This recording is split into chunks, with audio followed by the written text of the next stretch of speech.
Am I on? Check, check. All right, here we go. Jumping into the sense of hearing, which is good for us to talk about, seeing as yours might have been damaged by that rendition of Endless Love we just heard. So, sense of hearing, auditory. Jump in with me. Reminder anatomy-wise, right? We got through yesterday. Oh, by the way, I will say this, so I can correct my version from yesterday. After Matthew's comment about the tongue map not being accurate, I did some checking yesterday, and there is certainly some research that's showing that is not the case. There are areas that do seem to be a little bit more sensitive to certain things, like sweet or sour places, but it seems the receptors are more evenly distributed throughout the tongue. So there you go.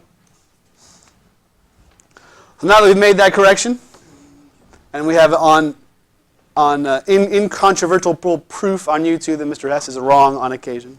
Very rare, but it does happen. Back to the ear. Auricle, right? What's the purpose of this auricle? To collect the sound. Collect it and funnel it, right? Into what do we call this thing here? Sure, the acoustic canal, right? The auditory canal.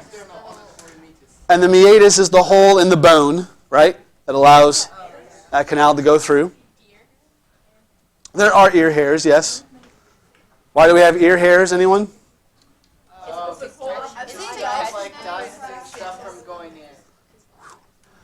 There's like 15 different comments. I didn't know where to listen to. But yes, it is protection. It's definitely to keep foreign particles out. I think Mariah was talking about some guy braiding his ear hair. Is that what you were saying? Oh, no, but that's yeah, it's tasty. That's not what I said. They turn gray, too. Yes, I remember this guy, this older gentleman from our church when I was growing up, who had like mountains of ear hair. It was impressive. Yeah. Whew. I'm not sure how he heard, to be honest. Okay, friends. Stay with me. Moving further in. So again, this is the outer ear up until you get to the tympanic membrane, the eardrum. Tympanic membrane and the ossicles, that's the middle ear. So the tympanic membrane is the big membrane, your eardrum, and its purpose is what? Oh, isn't that the filter thing? We'll get to that. That was the amplification. But yes, it does a part of that. But the sound waves hit this eardrum, and what does it do? It vibrates, right? So it's all that sound wave has been collected into the ear, and then this tympanic membrane vibrates. The ossicles are attached to it, malleus, incus, stapes, and they are connected into that small little oval window on the cochlea. And remember we talked yesterday about that big window, that big tympanic membrane to a small oval window. And what was the point of that? Amplify the sound. Amplification. Take these small noises that we hear and amplify that to get to, the actual receptors. So deafness can be a bunch of different things from this. Okay, it's okay. No, it's fine. It's a good question. It can be something anatomically that's wrong. Let's say something happens to the staples or the ossicles. Congenitally, they didn't form, maybe. Maybe you have a deformity in that tympanic membrane, so it can't vibrate the right way. Perhaps there's a nerve issue, so the actual conduction from there into the brain. Perhaps a stroke that not irritated, but killed that part of the brain. So there really is a lot of different things that cause it. Sometimes it's just because your mother's speaking and you're just deaf. That's what I am. Yeah. Don't you hate when your mom is calling you and you answer and she just keeps yelling? I'm like, I am listening. And she's like, sorry. Maybe a therapist, Mariah. Maybe. Come on. All right, here we go. Shh. So today I want to get into how the actual hearing sense works. We talked about the anatomy yesterday. We showed you the pictures of the ossicles, these tiny little bones. Again, they are teeny tiny. Again, this is a penny. You know how big a penny is. And these things are easily smaller than a penny. right? So, moving down, sorry. Trying to find where I want to go to next. Okay? And again, they transmit and amplify the sound waves. So, we finally get into, well, we mentioned yesterday, you and I mentioned this, did we or did we not? This tube here, this auditory tube. Did we mention this yesterday, you and I? I know I did in the other class, but I couldn't remember if I did with you guys. So, this is a tube that goes from your pharynx. Well, what's the pharynx? Yeah, your throat, right? The back of your throat. Top of your mouth, back of your throat, right? There is. Mm-hmm. So here's my question, friends. Shh. This tube from your throat into this middle ear. My question is, why? That's why when you like yawn, you have like plugged ears. Oh yeah, you get this kind of popping sensation, sure. But why? Because you realize, of course, when you get ear infections, 99% of the time, this is why. Because bacteria has moved up from your throat area up through this canal into your ear. Okay, it's life. It happens. It's not so you can hear. So it's a good answer, though. Someone in the class said that as well. Pressure, what do you mean? Like if you have pressure, too much pressure in your ear, or like, or not in, I don't know, like Yeah. balance of it. Absolutely. Are you comfortable that this area all inside here is just filled with air? Like it's an open pocket with these pieces in it. So there's air that's in there. And if you didn't have this tube with access to the outside, because of course your throat, you get external air you can bring in, you could never adjust the pressure. And if you went up in an airplane or you went down into the ocean, it would burst your eardrum. It wouldn't even take that much, to be honest. The pressure changes quite often. So yes, that yawning, working your jaw, trying to get that to pop, that's what you're doing. You are equalizing the pressure through that tube. Yes, ma'am? I was talking to someone at lunch, and they said that every time they swallowed, it hurt like inside the right ear. To me, if you've got pain with swallowing that you're into the ear, it very well could be that something's going on infection-wise. Yeah. So that would certainly be something I would have checked out. Yeah, not you personally, but you know what I mean? Yeah. Sir? Sure, another great question. Talked about water in your ear. Often it's water that gets trapped inside this canal here. It doesn't usually get all the way back through that tympanic membrane unless there's some sort of problem with it. But yeah, it can get caught in there, and so then you feel this fluidity, and it's harder to hear. Again, it kind of is blocking that membrane from vibrating and collecting the sound waves. Yeah. So yeah, earwax would be all inside this area here, right? And yeah, it's keeping foreign particles out. We need a little bit. But how do you, like, sometimes you have too much in your skin. What's the best way to get that? There are a number of ways. A lot of folk use Q-tips. The trouble with Q-tips is you can sometimes push that earwax back further. Yeah, there is this fluid stuff. I don't even know what it is. I can't remember what it actually is. But yeah, you pour it into your ear and you leave it there for a period of time. Yeah. And then, I hate that, to be honest. Ear vacuums. I have one of those in the little one. Wow. An ear vacuum. That's cool. I think usually the best way is if you take a Q-tip on one end and then push it and pull it out the other. Everything is cleaned out. It's perfect. Just vacuum one side and pull it. Yeah, that's excellent. Excellent. All right, let's talk about how it works. Shh. Let's talk about how this thing works. Okay? So the inner ear. Inner ear is made up of what they call the membranous labyrinth and the osseous labyrinth. Anyone know what labyrinth means? A maze, right? Yeah, like this area, right? So here's the picture.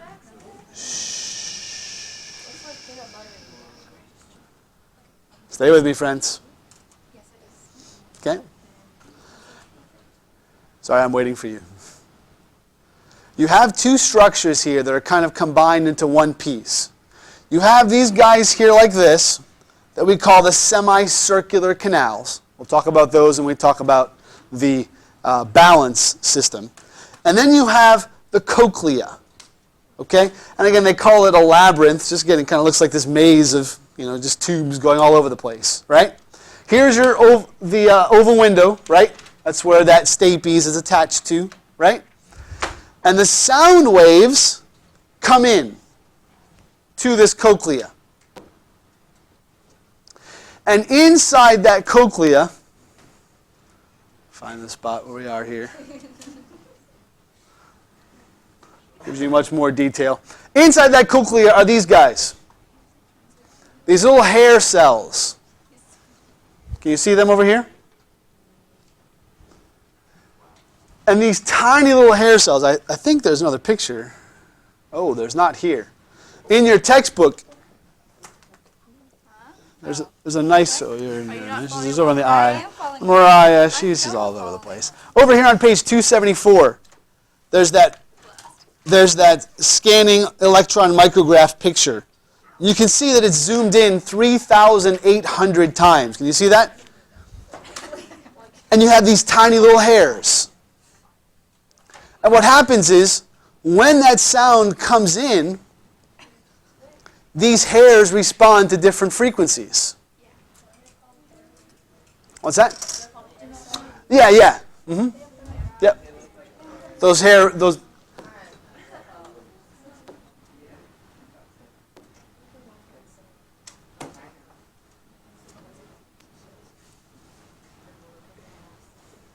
Yes, the hair cells. That they don't give them any other name than that. These would be the auditory receptors.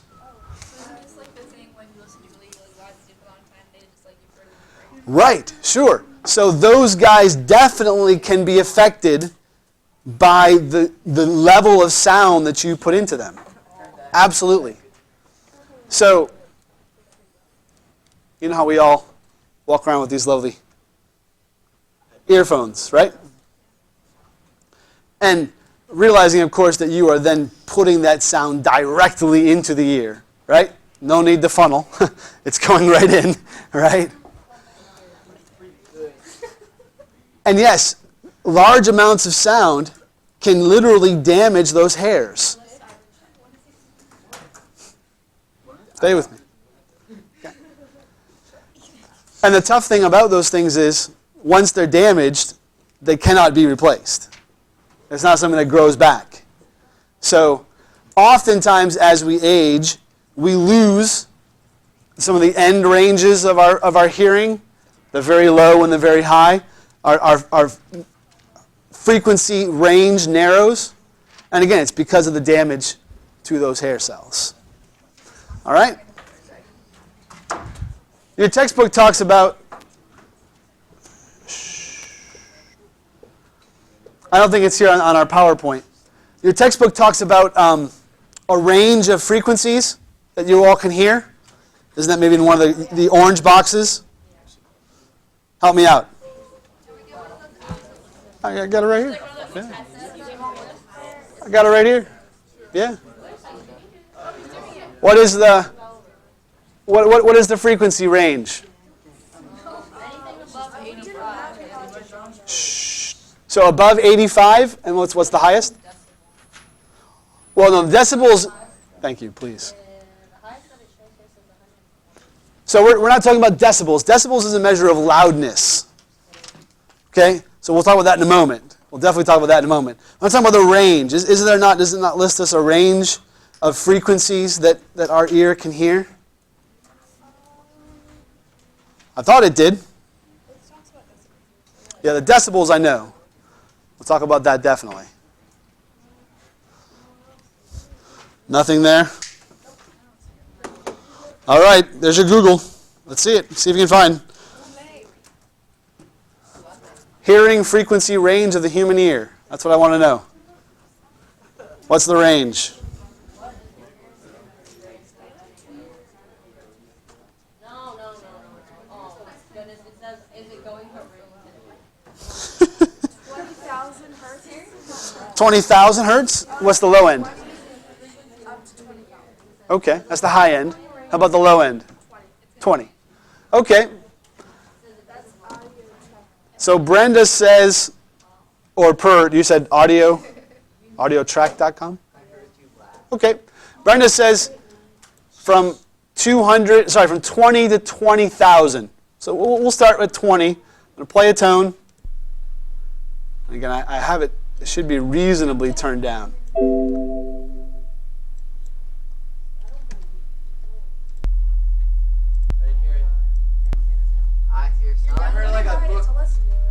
Oh, you're downloading the file. Oh wait. No, it's playing. I only heard the 20 one. Oh, I heard that one. You guys hear something? Wait, can you play the 20 again? Please. It should be very low. Somebody was playing another tone. It wasn't this. Okay, so don't goof around because it was way too high.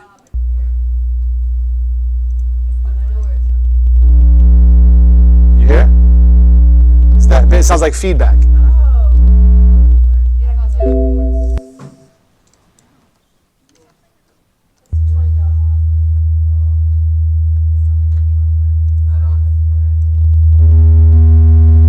So you with me that these are bass, very low.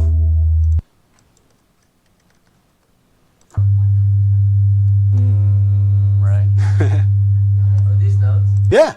All a note is a specific frequency. That's all it is. You do 120. Hmm? Frequency, please.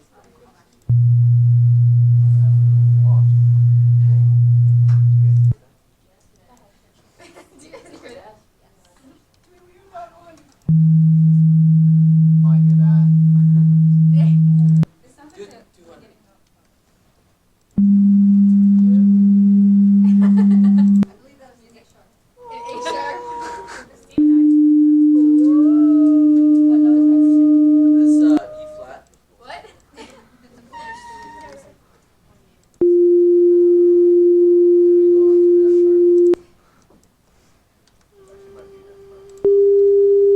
That's really flat.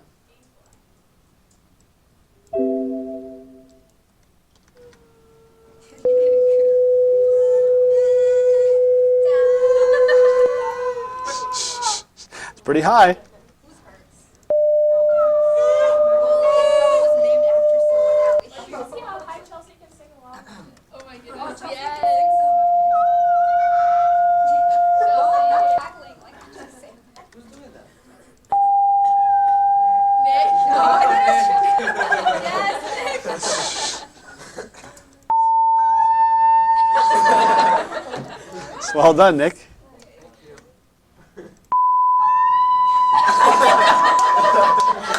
No way! 2000.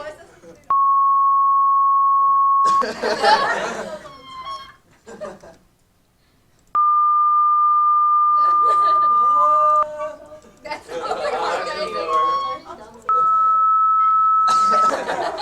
And you said we went up to 20,000, eh? I mean, we're only at 1,300, right? Let's go to 20. How about 6,000? Wait, go straight. Yeah. I don't know. I'm gonna turn it down a little bit What does it go up? because up these high, it really bothers your ears. question. Hold on. Oh, look, it says sign. Yeah, I know, I saw that. That's great. Oh yeah, there's certain different ways will give you different types of sound. Y'all can still hear that? So the, Yeah. so the, What is it? can you hear that? Oh yeah. Oh, okay. Oh yeah. I want to know what are the different shapes of the frequency? Wait, can you hear? I can, yes. Can you hear that? Yeah. No, it's like set your ears on. Let's keep going until you You can. have better. I hope this is not killing whoever's watching this on YouTube right now, because that could be better exciting. hearing than Mr. Boyer. You can't hear that? No. He's slightly older than I am. You would have stopped at around 900. Can you hear this one? Yeah. Yeah, we're good. Can you hear it? I can, yes. Now you can? Well, I wonder. Let's go to. Go straight to 20,000. Nope. Yeah, this hurts me. You hear it? Yeah, do you hear it? It's quiet. Guys, my hearing is fine. I can hear all of it. That's great. But my wife tells me I'm deaf pretty consistently, so. We should send Morse code with these. Okay, guys, I can hear that. You not That's hear the it? sound that you're That you're just about past me. I'm gonna turn up a little bit here, so watch your ears. No, we can hear that. Yeah. Okay, I do hear it. I do hear it. I feel it's really loud. Here's 17,000. Can you hear that one? You can't hear it? Hold on, hold on. But it's also hear it. Again, hold your ears a little bit. I'm turning up a little bit. I can hear like. Just you can hear that. I don't like that. That one I can't. I can't hear that one. It's not very loud. Last one. Last one. Last one. Wait, turn the volume down. I did. I did. Volume's down. Yeah. No! No! I'll go up a little bit. I can hear it. Hold on. Yeah, no. Wait. Do your elephant ears, guys. Oh yeah, now I hear it. No. I No, don't. I can hear it. Stop. I think I feel it, but I don't hear it. So there you go. Go to 18. Go to 18. 18. You skipped it. Okay. We're diagnosing these people. Yeah, I can hear it. I can hear it. I, No, I didn't. I'm hearing it. I Oh I heard it. So they missed it. Oh, now I hear Oh, it. yeah, I heard it, yeah. What are the different I types still of, like, can't are those hear it. different, like, types of frequencies? it just gives you different. So let me. I feel like this is bad for your ears. It's just combining. It's gonna basically combine different frequencies together, rather than just nice, smooth, single hertz. Yeah. Which one is the hardest to hear out of all of this? I don't know, to be honest.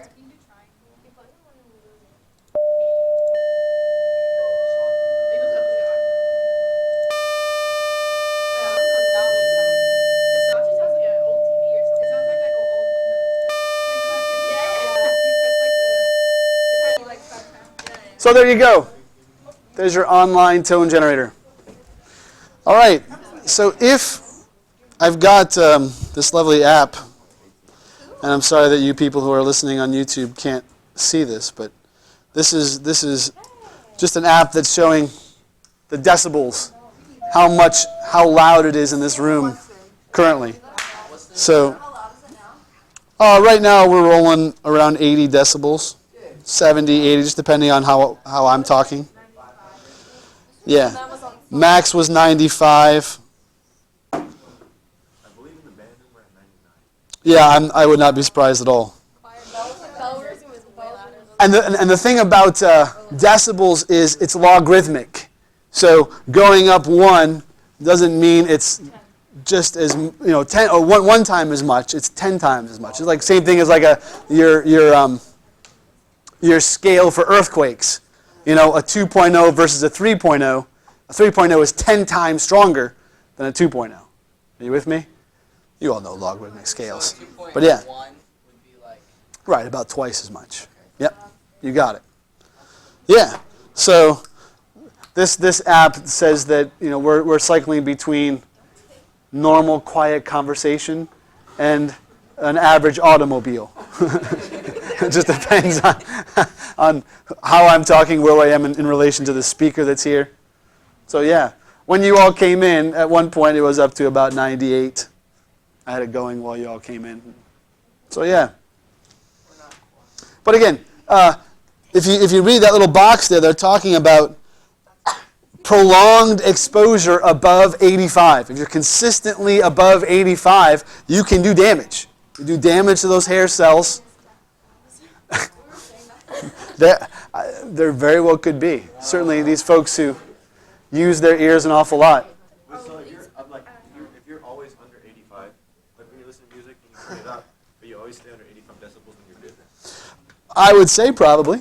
Yeah. I would say that. I'm taking that just simply from this one piece that's there in the book. I think you might be surprised at how 85 might be a little quieter than you think it is. You know what I mean? Because we're very used to very loud sounds. It's, again, especially putting that bad boy right into your ear. All right? What about over-the-ear headphones? They're not quite as bad. Again, it all depends on how much you turn them up. But like if you have them at the same volume, they're like, No, sure, because it's not actually in the ear canal itself. Yeah. But again, the whole point of all of this is to funnel that into the canal. So they would still be dangerous. so if you have speakers from if you're using speakers really loud in your car, it still isn't. Oh, no, that's still... Again, because those guys, think about these guys that drive down the street and you hear them from 2 blocks away. How can that possibly not cause a deaf person later in life? I Not even that long, frankly. Do you remember where the auditory impulses go to be interpreted in your brain?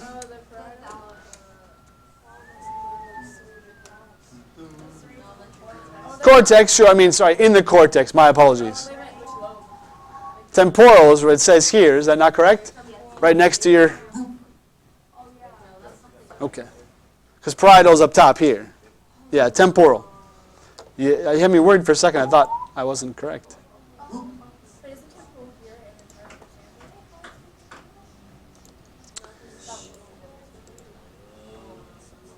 Shh.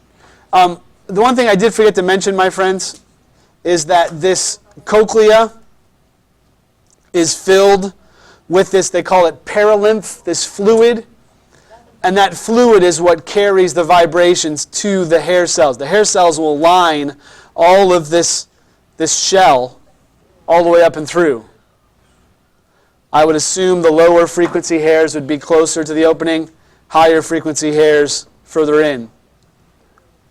And as it gets to a point that it vibrates that hair, it sends a signal. What if you don't have, what if your fluid leaks out of your hair? That'd be a problem. Do you have glands for that?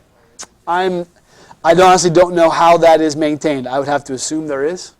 Like, it wouldn't be a one time it's there, and if you lose it, you're gone. I would assume. Okay. But I truthfully don't know. It's a good question.